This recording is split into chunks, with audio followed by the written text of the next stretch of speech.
Thank you for joining us today at Brothers of the Word, because, brother, you need the Word.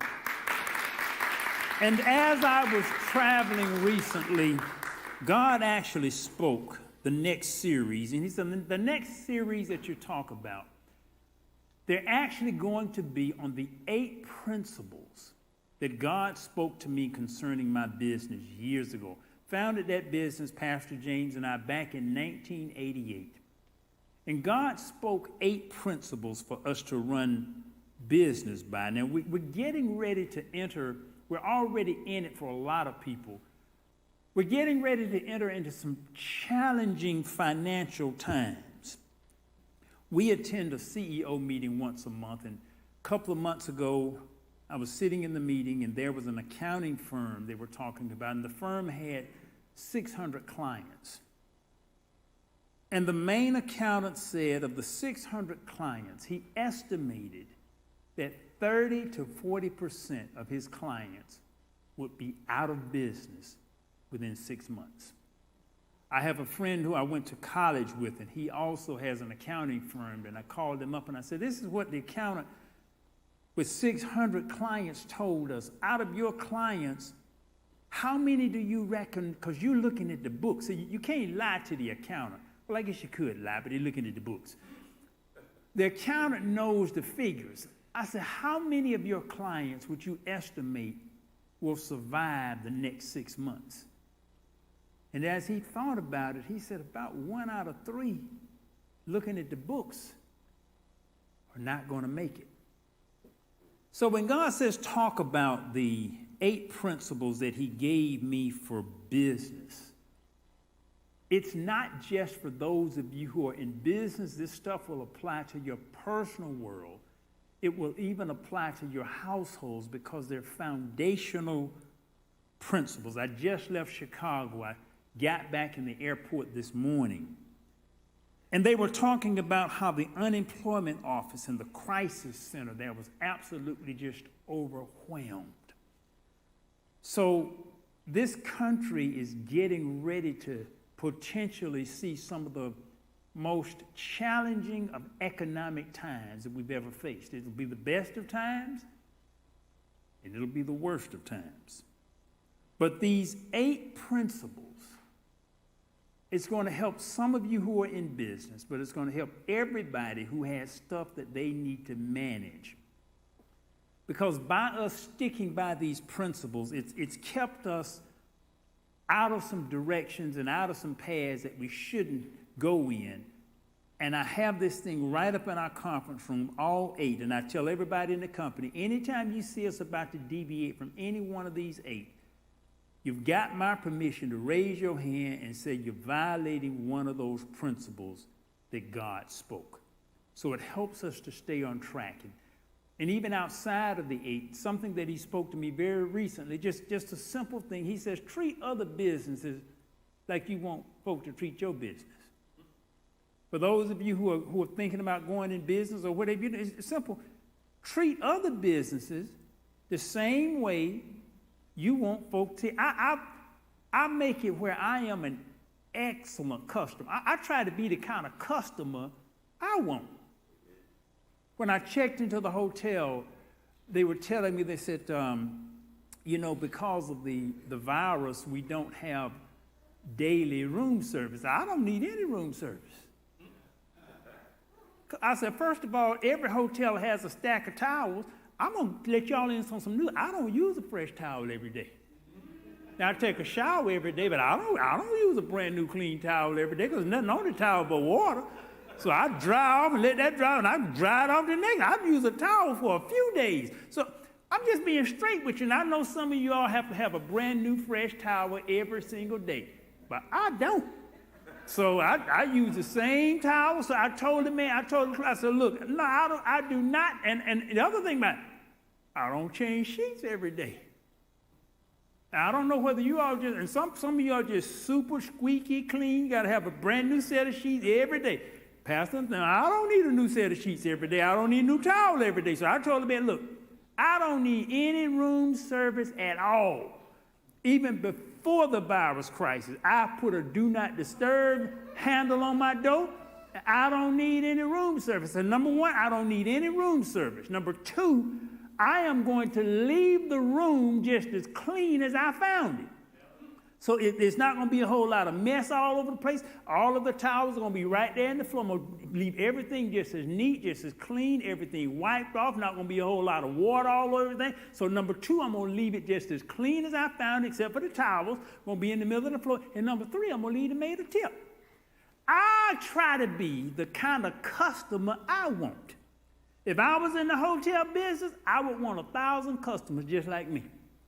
If I was a maid that had to go into the room, I would want 1,000 customers just like me. See, you don't need to be what you want. You don't need to have other folk want, where you want them like you want them. No, you need to be like you want. Would you want to marry you?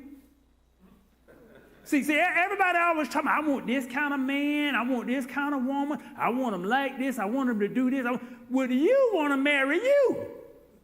You need to be like what you want. So that was something outside of the 8 that God just spoke. He said, treat other businesses the way you want people to treat your business. So as we get ready to potentially move into a world where there could be increasing economic challenges, it's going to be the best of times for some.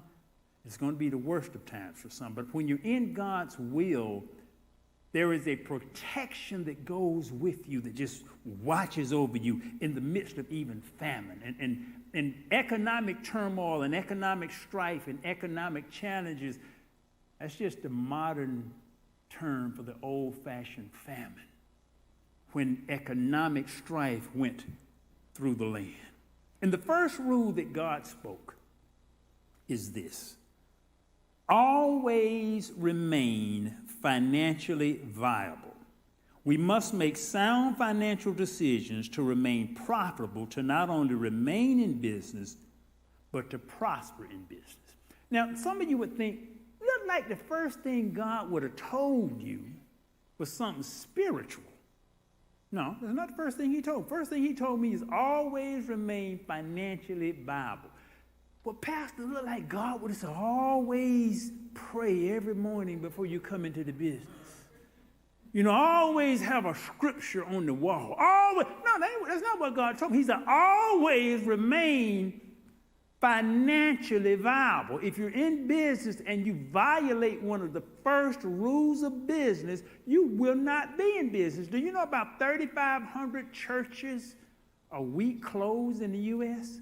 And the main reason they close is money. There are over 200 churches in Atlanta, and this was before the crisis hit, that were on the verge of foreclosure. Now, these are the house of God. I've told you the story even here in this church. When we bought this building, and there was a ministry in the church, and I came here and talked to him. I said, man, you got to get out of here. And he said, but Pastor, you don't understand. Prophets have prophesied about our ministry. I don't care what they prophesied. They may have prophesied, and your ministry may do exactly what they said, but they're not going to do it here. You're getting out of here because you have not paid your rent. You owe the lady money to rent. You have not paid your rent. You have not kept your word. So I don't care what's been prophesied. Now, you all have never seen that side of me, but I do have that side. I got a real serious military side of me. I said, I don't care what's been prophesied about you. You have not kept your word. You have not paid your rent. I don't know where you're going, but you're getting up out of here. And that's what I had to tell him. And see, he was not financially viable. He had violated the first rule. Now, there was some other stuff behind it, but the main thing was he wasn't paying his rent. Now, I want you to open your Bibles to the book of Luke, chapter 14, 28. You've heard this story, so you really don't have to turn there because it's one of Jesus' classics. Suppose one of you wants to build, this is the NIV version, suppose one of you wants to build a tower or a house. Won't you first sit down and estimate the cost to see if you have enough money to complete it, saying, this person began to build and wasn't able to finish. Or suppose a king is about to go to war against another king. Won't he first sit down and consider whether he is able with 10,000 men to oppose the one coming against him with 20,000. If he is not able, he will send a delegation while the other is still a long way off, and he will ask for terms of peace. Now, this is Jesus. The modern of that is, what man buildeth a house without first counting the cost? That's what Jesus said, look, don't you even try to build anything until you, first of all, figure out how much it's going to cost and if you have enough money to pay for it. Always be financially viable. Now, I understand the spiritual direction on some things. But a lot of times I see some folk messing up because they think God has told them something and God hasn't, or they haven't sat down and counted the cost. I hear people sometimes, oh, my mortgage went through and I was able to get the loan. You may not have needed that loan. If you sit down and count the cost, you might not be able to afford that loan.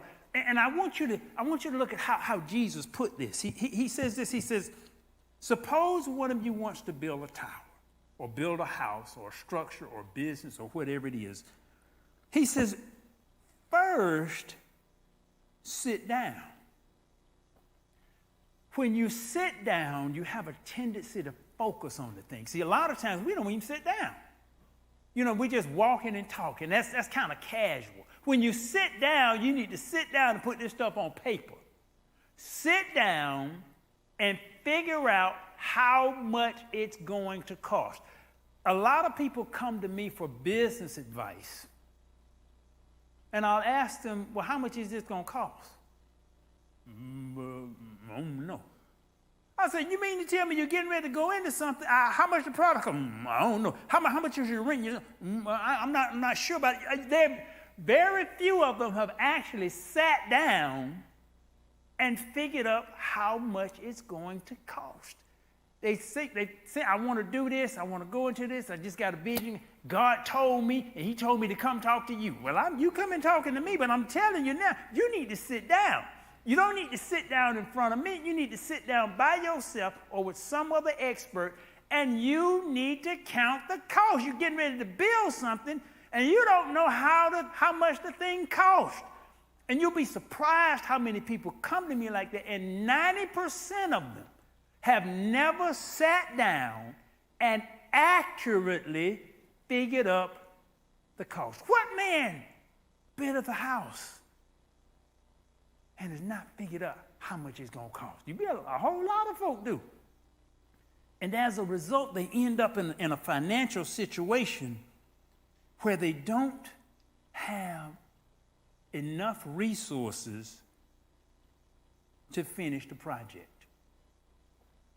So first, sit down.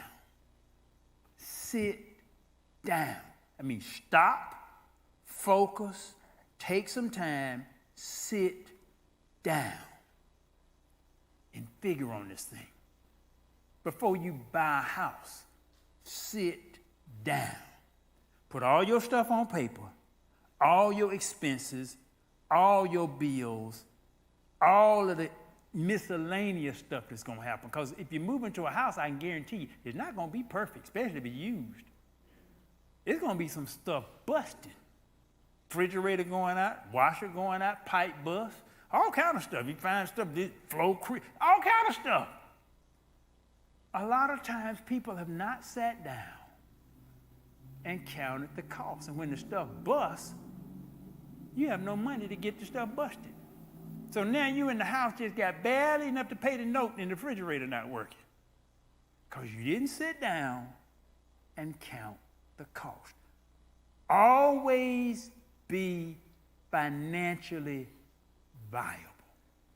Now, there are some things that I will do in business, and I know the thing is going to lose money. There's a project right now I'm in the middle of. I knew without question this thing going to lose money. By all logic, it's going to lose money. But I sat down and I said, this is how much it's going to cost. This is how much it's going to lose. But I got this much. And I have enough to cover what it's going to lose. Always be financially viable. See, financially viable does not mean necessarily it's profitable on that particular segment that you're working on, but it means you got it covered. Y'all just turned to me, I got that covered. See, it doesn't matter as long as you got it covered. It doesn't matter what the price of gas is, as long as you have it covered. You can pull up to the pump and gas could be $100 a gallon. As long as you got it covered, you're fine. You can pull up to the pump and gas could be 50 cents a gallon, and you don't have but a quarter, you got a problem. So if you sit down, figure out the cost. Not on the fly, not while you're walking, not while you're talking.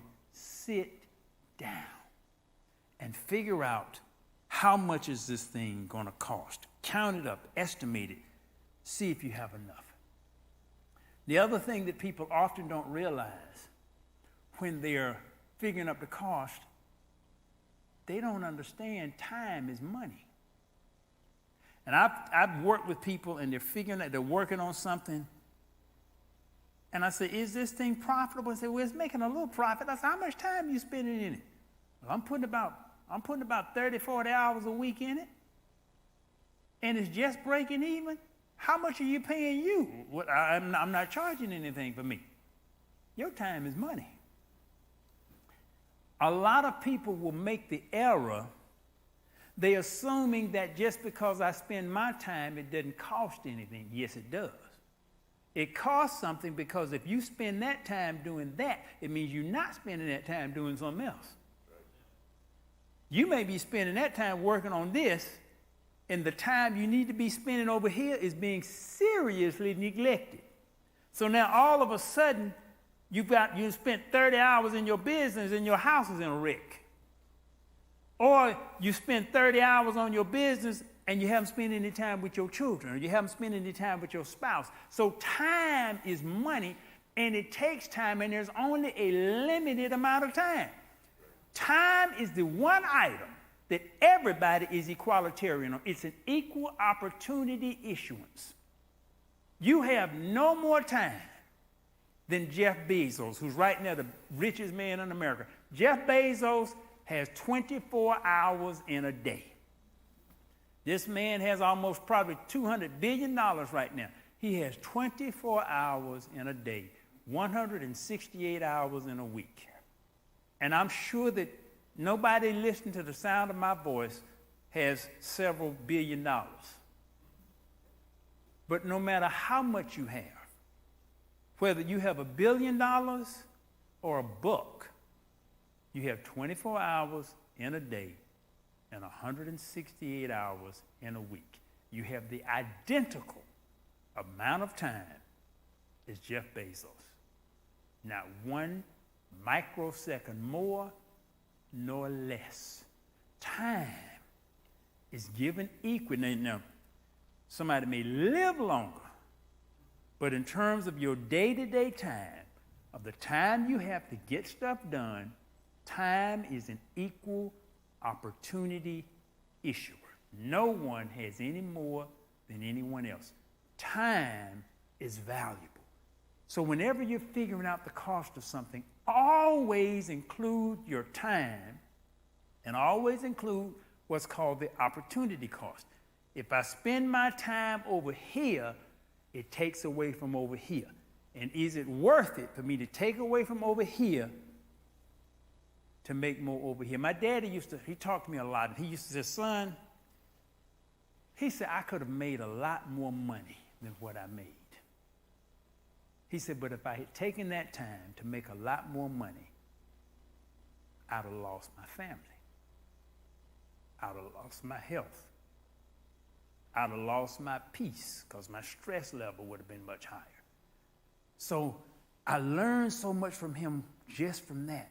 Time is money, time cost, and everybody has the same amount. And whenever you're figuring up the cost of something, don't leave out your time. It doesn't matter whether your time is worth $10 an hour or $1,000 an hour, is your time. And nobody has any more than anyone else. Count the cost of your time. And here Jesus says, suppose a king is about to go to war against another king. Won't he first sit down and consider whether he is able with 10,000 men to oppose one coming against him with 20,000?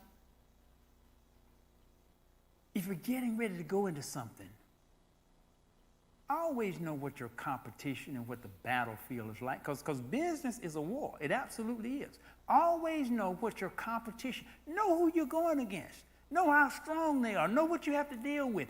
And this takes time to sit down and go through and analyze it. That's why if you're doing a business plan, first thing they're going to ask you, who are your chief competitors? Most folks don't even take time. They're going to war. Business is a war. Let nobody, it's tough, it's a war. Somebody's trying to take your customer, take your profit, take your territory. It's a war, there's no question about that. But people don't sit down and analyze the battlefield to see who they're going against. And Jesus said, look, if you got 10,000 men and you're going up against somebody with 20,000 men, you either need to have a better battle plan, you need to be able to surprise them, you need to have better weapons, or he said, you need to go and make peace with that man while he's way away. You need to make peace with him before he gets close to you and see you don't have a 10,000 men. You only got half of what he got, and then he'll beat you up and take your stuff. So he said, you need to go and make peace with him. Sometimes there are some strategies when you sit down and count the cost, you may find the war is simply not worth it. Now, I'm from an entrepreneurial family. My daddy breathed and taught and imbued entrepreneurship in all of us. But as we've gotten older, sometimes we've seen, for some people, that's just not the best path. You have to have a special mentality to be an entrepreneur. For some folk, to be honest about it, you're better off with just a job. You're better off get you a good education or a good skill, just get you a job. But Pastor, why? Because first of all, if you got the average job earning, say, $50,000 a year, you got to have a pretty good business to make $50,000 a year of net profit. That's $1,000 a week of net profit.